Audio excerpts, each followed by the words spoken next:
Hi guys, welcome back to my channel, Dr. Yeti Real Estate. It is your favorite real estate agent, Dr. Yeti, and if I'm not your favorite yet, just you wait and see.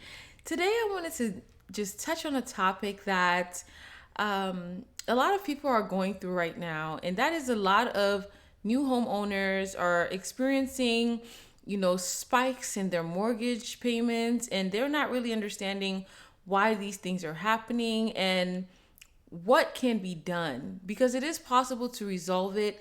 It's aggravating, when you sign on for a mortgage to purchase a home, and then next thing you know, you find out a couple of months later that your mortgage is significantly higher than what you expected it to be. So, one thing I want new homeowners to know is that the mortgage that you sign at that closing table, the prices that you get at the amortization table that they give you, that mortgage price is not going to be the same mortgage price you're going to be paying moving forward. That is very misleading for people because they purchase a home based on what they are able to afford. They're qualified for the home based on what they're able to afford. However, time goes on and the mortgage that they are qualified for ends up increasing, right? And they are having a hard time paying for this mortgage. And so there are a few factors that contribute to the increase of the mortgage. So let's get into it.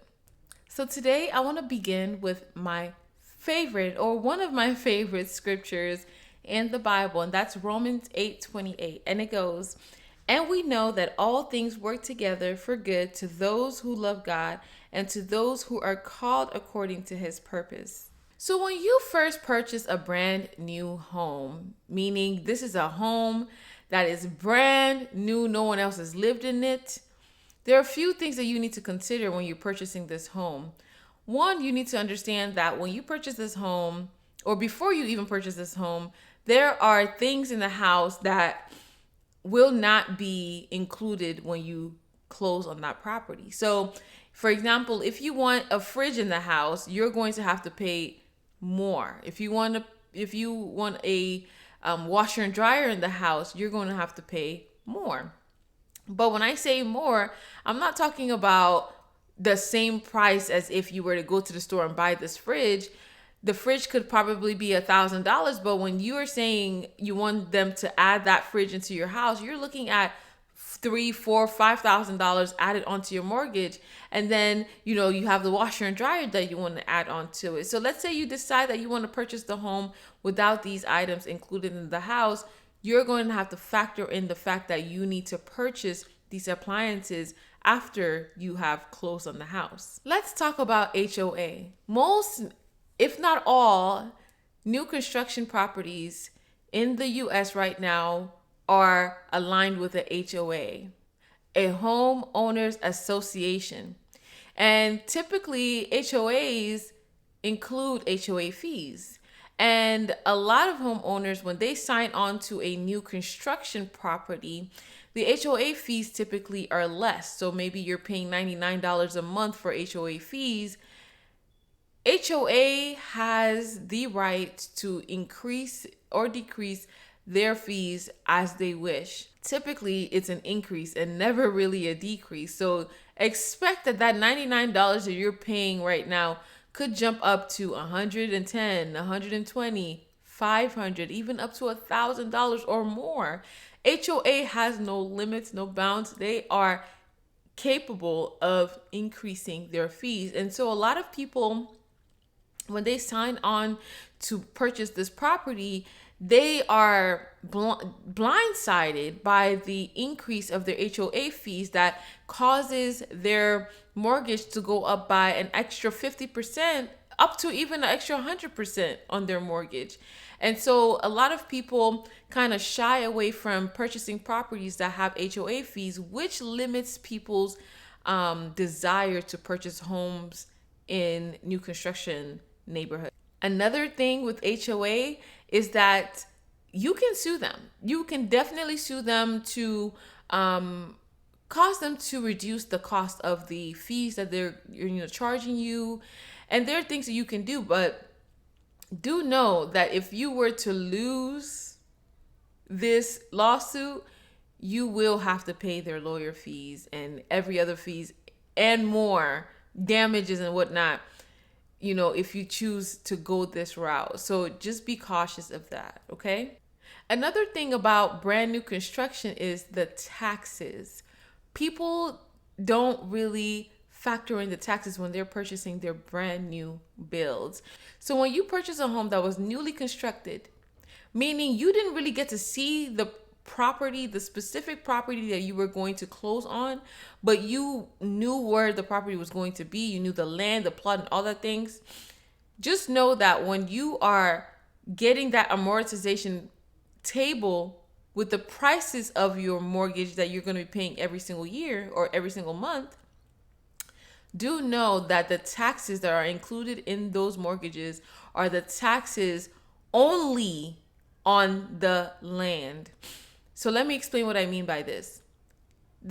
When you have state or city assessment, when where they are assessing the land and the property on the land, they assess these things so that they can tell you what your value of your property is, and that's going to affect your taxes, right? So that's your state assessment, and they assess your property to determine what your taxes are going to be on that property. So when you close on a brand new construction, you're closing on that property with the taxes stating that there was no property built on that land yet, meaning the taxes is only focused on the land that did not have that property on it.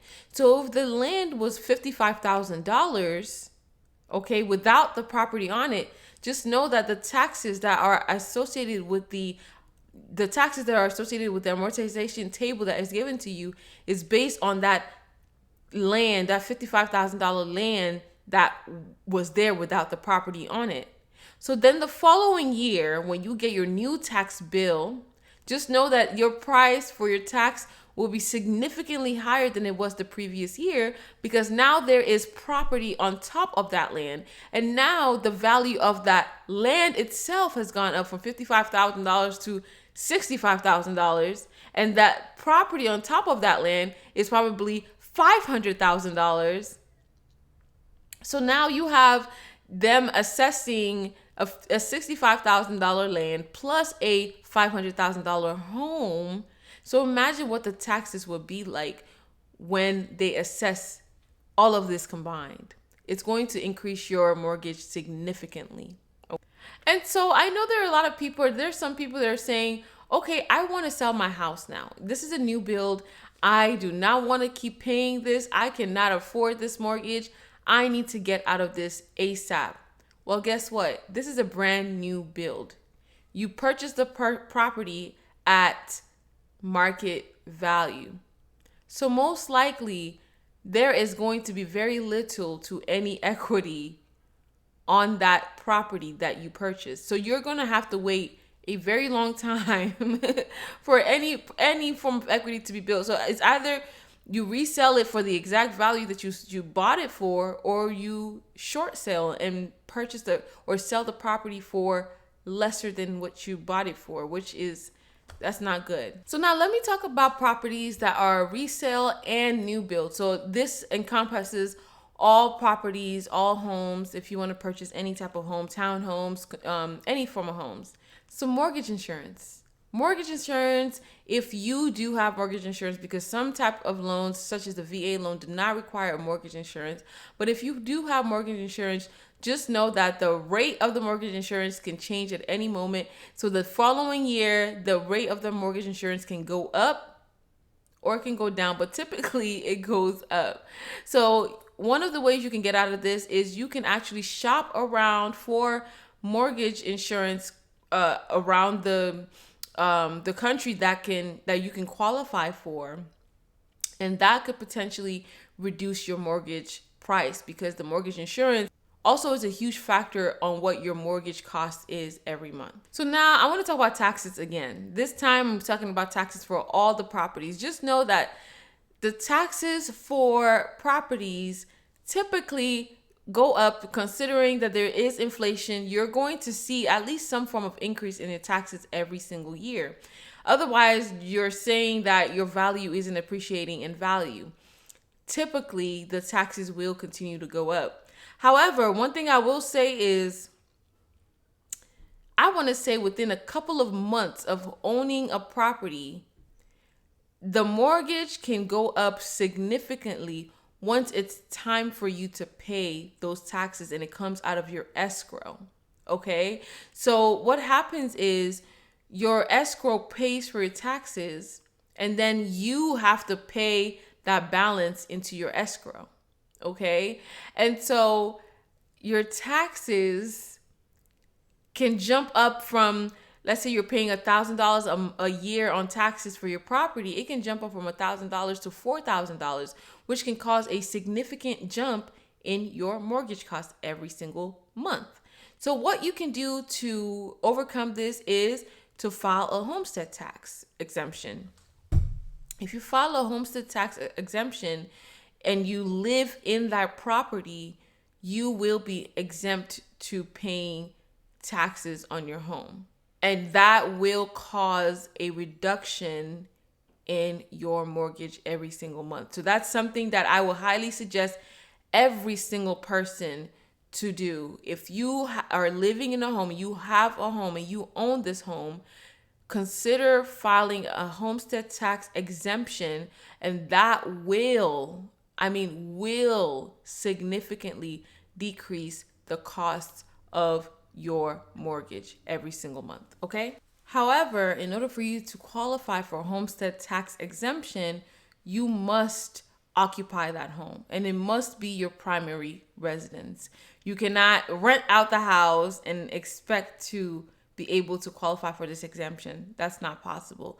You must occupy that home in order for you to be considered for the homestead tax exemption, okay? Another thing you can do with the taxes is that you can actually contest the tax increase. So when you get that letter in the mail talking about what your tax increase will be or what your tax will be for that year, it gives you instructions on that letter on how you can contest this price. And you are able to go to court and actually contest this, and most likely it will reduce your taxes, thereby reducing your mortgage cost every single month. So definitely consider doing that as well. And another thing that can cause you to have an increased mortgage cost every single month is your interest rate. And this is something that a lot of people overlook when they are purchasing a home. Make sure that when you purchase a home and you are given an interest rate, that this interest rate is locked in with a fixed rate mortgage. A fixed rate mortgage essentially is a mortgage that allows you to have an interest rate at that specific level locked in for the rest of the mortgage life. So meaning if you have a 30-year mortgage with a 7% interest rate, that 7% interest rate will remain for the entire length of that 30 years of that mortgage life, unless you choose to refinance. If you choose to go with an adjustable rate mortgage, just know that if you lock in at a 7%, or you're going to get with an adjustable rate mortgage, you're going to get a very competitive interest rate. So if the interest rate right now is 8%, you might be able to get away with a 7% interest rate. But just know that it comes at a cost. This sugar interest rate, this welcome interest rate, right? This welcome deal interest rate will only last for as long as is written on that contract. So it can be between 1 year to 3 years, where that adjustable rate is set at that 7%. And then when the economy goes up, or when the economy goes down and the interest rates go up, so now let's say the interest rate is at 10%, just know that when it's time for you to start paying your mortgage, that mortgage is going to go up to 10% from that 7% that it was before, because it's an adjustable rate interest mortgage. And so now every time the interest rate changes, that adjustable rate mortgage changes aligned with the changes of the interest rate of the country.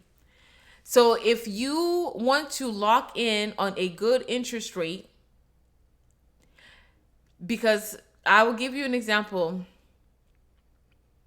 So if you want to lock in on a great interest rate, you have to lock in on an interest rate that is a fixed rate interest mortgage, so that when you are 10, 20, 50 years from now and the interest rate is at 50%, God forbid, and the interest rate is at 50%, just know that you are still good with that 7% interest rate that you started off with from the very beginning. And that's it, you guys. That's all I have. There are so many different things that people are not aware. The mortgage lenders do not tell you, because they just want you to close on a home. They want you to do business with them. Especially the new construction builds, they don't tell you, what to expect. Another thing I didn't mention with the new construction is that they entice you with these incentives. They entice you with these sign-on incentives, like, yeah, if you close on this house, we're going to take off $10,000 if you use our lender.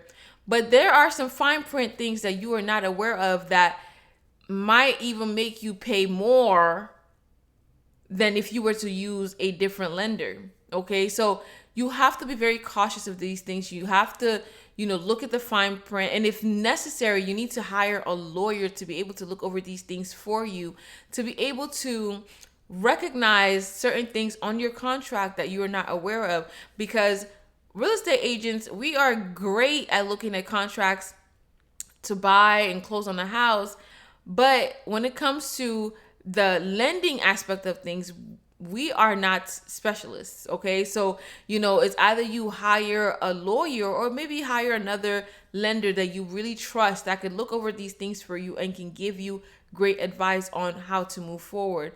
But I would highly suggest that you look into the things that I talked about today before you close on a house, especially if it's a new build, especially if it's a property that has HOA. And there are a few other things. I will make videos on what to expect when you're purchasing resale properties, how to do the inspection, what you need to do with the inspection, what you need to do with in the due diligence period, and things like that. I will talk about that later on, but I want you to know that when you want to purchase a property, these are the things that you need to be aware of and be cautious of when you are closing. Okay, so thank you guys so much for watching. I want to say that I love you guys, and remember, God loves you even more. Bye.